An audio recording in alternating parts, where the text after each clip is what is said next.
Hello students, class 12 की physics विषय के अंतर्गत महत्वपूर्ण प्रश्नों की श्रृंखला में आज की क्लास में आप लोगों को हम प्रत्यावर्ती धारा चैप्टर के अंतर्गत बहुत ही महत्वपूर्ण टॉपिक पढ़ाने वाले हैं। और हमारे इस महत्वपूर्ण टॉपिक का नाम है प्रत्यावर्ती धारा का वर्ग माध्यमूल मान, और इसका व्यंजक कैसे प्राप्त करते हैं वो भी आज की इस क्लास में डिस्कस करने वाले हैं।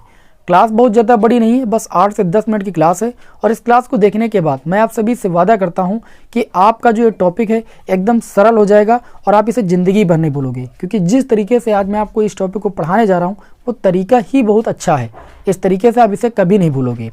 तो प्रत्यावर्ती धारा का वर्ग माध्य मूल मान क्या होता है, इसकी परिभाषा इसी के नाम में छिपी हुई है। देखिए, प्रत्यावर्ती धारा आप सभी को पता है कि जो प्रत्यावर्ती धारा है वो आपकी इस तरीके से चलती है। ठीक, प्रत्यावर्ती जो धारा होती है वो I= आपकी होती है I0 sin ओमेगा t। सभी को पता है, जहाँ पर जो I0 होता है वो धारा का शिखर मान या महत्तम मान कहलाता है या अधिकतम मान कहलाता है।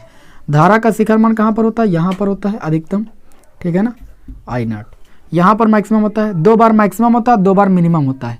इसीलिए जो हमारे घरों में बल्ब जलता है वो 100 बार बुझता है और 100 बार जलता है। ठीक है, 2 बार यहाँ पर प्रत्यावर्ती धारा का मान क्या होता है, निम्नतम होता है, और 2 बार मैक्सिमम होता है। इसीलिए हम कहते हैं कि जो हमारे घरों में विद्युत बल्ब होता है वो 100 बार जलता है, 100 बार बुझता है, परंतु दृष्टि निर्भरता की वजह से हम उसे जो है देख नहीं पाते कि वो 100 बार जलता है, 100 बार बुझता है कैसे।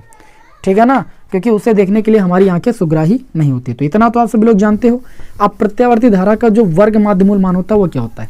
हमने कहा प्रत्यावर्ती धारा यहाँ पर I होती है। वर्ग माध्यमूल मान का मतलब ये है कि जो प्रत्यावर्ती धारा है, वर्ग माध्यमूल का मतलब RMS, root means square value. ठीक है ना, ये क्या होता है, इसमें ये बताया गया कि जो प्रत्यावर्ती धारा है, ठीक है, जो प्रत्यावर्ती धारा है उसका वर्ग, वर्ग के बाद फिर माध्य, फिर जो आपका आएगा मूल, जिसको वर्गमूल बोलते हो, इस मान को हम क्या बोलते हैं, प्रत्यावर्ती धारा का वर्ग माध्यमूल मान बोलते हैं, यानी IRMS बोलते हैं। ध्यान से समझिएगा, आप क्या बोलोगे, प्रत्यावर्ती धारा के वर्ग के माध्य के मूल को हम प्रत्यावर्ती धारा का वर्ग माध्य मूल मान बोलते हैं। समझ गए, एक बार और समझते हैं। ये प्रत्यावर्ती धारा I है, प्रत्यावर्ती धारा के वर्ग के, और इस पर जो ये डैश लगाई इसको माध्य बोलते हैं। तो प्रत्यावर्ती धारा के वर्ग के माध्य के मूल को हम प्रत्यावर्ती धारा का वर्ग माध्य मूल मान बोलते हैं।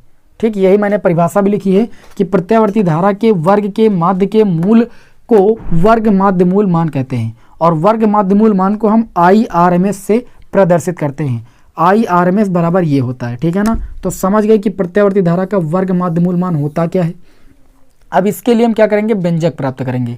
तो अगली हेडिंग आपकी हो जाएगी कि जो वर्ग माध्यमूल मान है इसका व्यंजक, वर्ग माध्यमूल, कौन से वर्ग माध्यमूल, प्रत्यावर्ती धारा के वर्ग माध्यमूल का व्यंजक।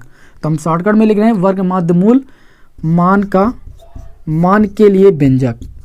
और ये भी मैं आपको बहुत ही आसान तरीके से बताने वाला हूँ। ठीक, सब कुछ इसी में, आपको बाहर से कुछ नहीं सीखना है। प्रत्यावर्ती धारा के वर्ग माध्यमूल मान के लिए व्यंजक हम कैसे प्राप्त करेंगे।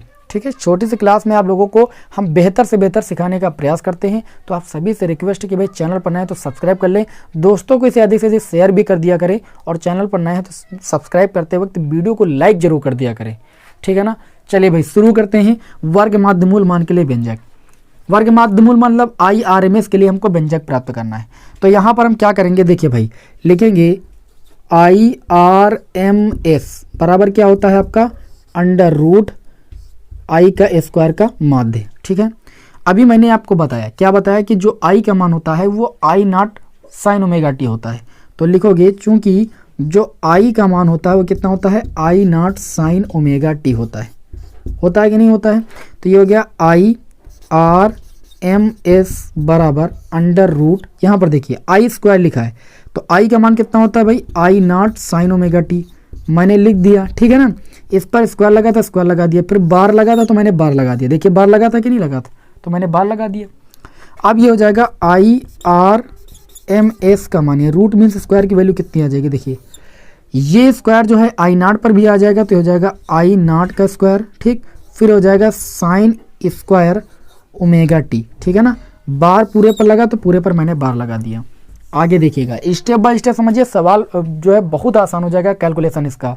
अब ये हो जाएगा IRMS है ना बराबर अंडर रूट। ध्यान से देखिएगा, यहाँ पर लिखा है आई नॉट का स्क्वायर। आई नॉट क्या है? धारा का शिखर मान है, उच्चतम मान हम कह सकते हैं, मैक्सिमम मान कह सकते हैं। ठीक, तो यहाँ पर आई नॉट ठीक का स्क्वायर फिर बार लगा था। अब देखिए यहाँ पर आपका आता है साइन स्क्वायर ओमेगा टी। इसके स्थान पर क्या लिख सकते हैं मैं आपको बता दूं। देखिए एक सूत्र होता है, सूत्र मैं यहीं पर लिखे दे रहा हूँ, इसी के बगल में लिखे दे रहा हूँ। कॉस 2 थीटा बराबर होता है 1 माइनस 2 साइन स्क्वायर थीटा। क्या होता है? ये आपने पढ़ा है, कॉस 2 थीटा बराबर होता है 1 माइनस 2 साइन स्क्वायर थीटा। यहाँ पर थीटा के स्थान पर ओमेगा टी है, इस चीज़ को याद रखिएगा। तो यहाँ से अगर हम साइन स्क्वायर थीटा की वैल्यू प्राप्त करते हैं, साइन स्क्वायर थीटा की वैल्यू, तो देखिए इसको इधर लेकर आएंगे, कॉस 2 थीटा को उधर ले जाएंगे तो 1 माइनस कॉस 2 थीटा हो जाएगा। और ये जो 2 है, 2 यहाँ पर साइन के गुणे में था ना, ये बट्टे में चला गया इधर। तो इस तरीके से साइन स्क्वायर थीटा बराबर हो जाता है 1 माइनस कॉस 2 थीटा अपान में 2, ये हो जाता है। अब यहाँ पर इस प्रश्न में क्या है? थीटा के स्थान पर केवल ओमेगा टी हो गया है। तो जो साइन स्क्वायर ओमेगा टी हो जाएगा वो किसके बराबर हो जाएगा? वो आपका बराबर हो जाएगा भाई 1 माइनस, ध्यान से देखिएगा, कॉस 2 थीटा और बाई 2 हो जाएगा। बार पूरे पर लगा था तो पूरे पर आप बार जरूर लगा दीजिएगा। उसके बाद आगे बढ़ते हैं।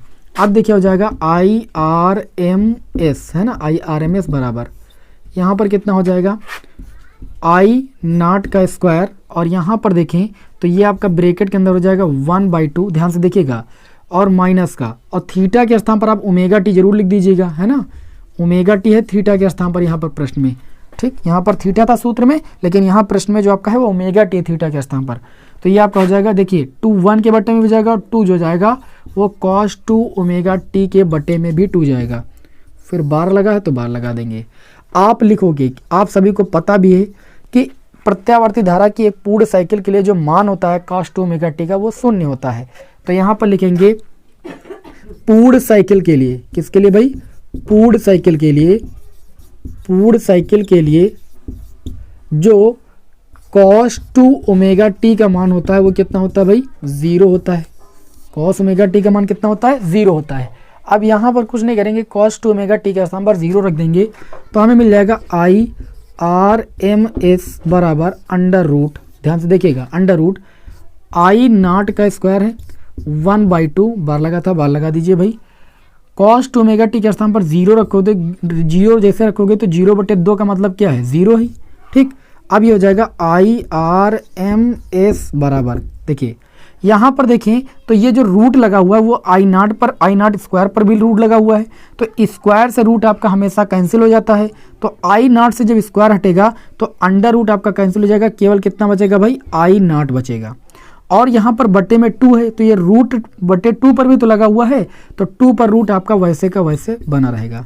इस तरीके से IRMS यानी वर्ग माध्य मूल मान का मान आ जाता है धारा के शिखर मान का 1/√2 गुना। मतलब हम कह सकते हैं कि प्रत्यावर्ती धारा का जो वर्ग माध्य मूल मान होता है वो धारा के शिखर मान का 1/√2 गुना होता है। इसको अगर थोड़ा सा हल करें तो हम ऐसे भी इसको लिख सकते हैं कि IRMS बराबर, देखिए आई नॉट और √2 का मान 1.414 होता है। इसको हल करने पर मान आएगा 0.707, उसके बाद इनटू में आई नॉट है तो आई नॉट लिख दिया। तो चाहे आप पॉइंटों में लिख लीजिए भाई कि जो IRMS की वैल्यू होती है 0.707 आई नॉट के बराबर होती है, या फिर IRMS की जो वैल्यू होती है वो आई नॉट का 1/√2 गुना होती है। इस तरीके से हम प्रत्यावर्ती धारा के वर्ग माध्यमूल मान के लिए व्यंजक प्राप्त करते हैं। ये प्रत्यावर्ती धारा के वर्ग माध्यमूल के लिए मैंने व्यंजक प्राप्त किया है। और प्रत्यावर्ती धारा का वर्ग माध्यमूल मान होता क्या है वो तो मैंने आपको बता ही दिया कि प्रत्यावर्ती धारा के वर्ग के माध्य के मूल को हम प्रत्यावर्ती धारा का वर्ग माध्यमूल मान कहते हैं।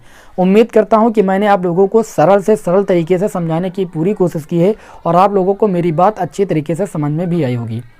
अगर वीडियो आपको पसंद आया हो तो वीडियो को लाइक कर दीजिए और चैनल पर नए तो सब्सक्राइब जरूर कीजिएगा। आपको नेक्स्ट वीडियो में मिलेंगे इसी तरह के इंटरेस्टिंग टॉपिक के साथ। जय हिंद, वंदे मातरम।